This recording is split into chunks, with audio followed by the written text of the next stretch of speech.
عمرك حسيت إنك بتشتغل بجد بس مفيش أي نتائج واضحة؟ فكرت مع نفسك كده ليه في ناس بتنجح بسرعة وناس بتفضل واقفة في مكانها سنين؟ في الفيديو ده هقولك على السر الخفي للنجاح اللي محدش بيقولك عليه. النجاح مش حظ ومش موهبة خارقة، السر الحقيقي في حاجة واحدة بس: الاستمرارية الذكية. ناس كتير بتبدأ بحماس بس أول ما تواجه أول مشكلة تلاقيهم بيوقفوا أو بيستسلموا. الناجحين بقى عارفين إن السر مش في الشغل العشوائي لكن في التطور المستمر والتكيف مع التحديات. مفيش حد بينجح من أول محاولة، لكن الفرق إنهم مش بيوقفوا المحاولة. خليني أحكي لك قصة سريعة. كان في شاب بدأ مشروعه وهو متحمس جدا، بس للأسف بعد كام شهر المشروع فشل. ناس كتير كانت ممكن تستسلم في اللحظة دي، لكنه لا، بدأ يتعلم من غلطاته وقرر يجرب تاني بس بطريقة مختلفة. كل مرة كان بيفشل كان بيقوم أقوى، يغير الطريقة، لكن الهدف مش بيغيره أبدا. وبعد سنين من التجربة والتطوير بقى واحد من أنجح رواد الأعمال في مجاله.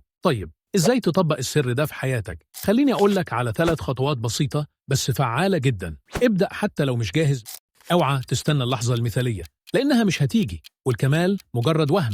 اتعلم بسرعة من أخطائك، الفشل مش النهاية، هو مجرد درس علشان تتطور. خليك ثابت لكن مرن، استمر في المحاولة، لكن لما تحس إن الطريقة مش فعالة استبدلها بدون تردد. النجاح مش سحر ولا هو صدفة، هو ببساطة رحلة فيها صبر وتطوير مستمر. دلوقتي عاوز أعرف إيه أكبر تحدي بتواجهه حالياً؟ اكتب لي في الكومنتات وخلينا نتناقش إزاي نقدر نتخطاها مع بعض. ومتنساش تعمل لايك وتشترك في القناة علشان الفترة الجاية فيها محتوى أقوى وأقوى. أشوفكم في الفيديو الجاي.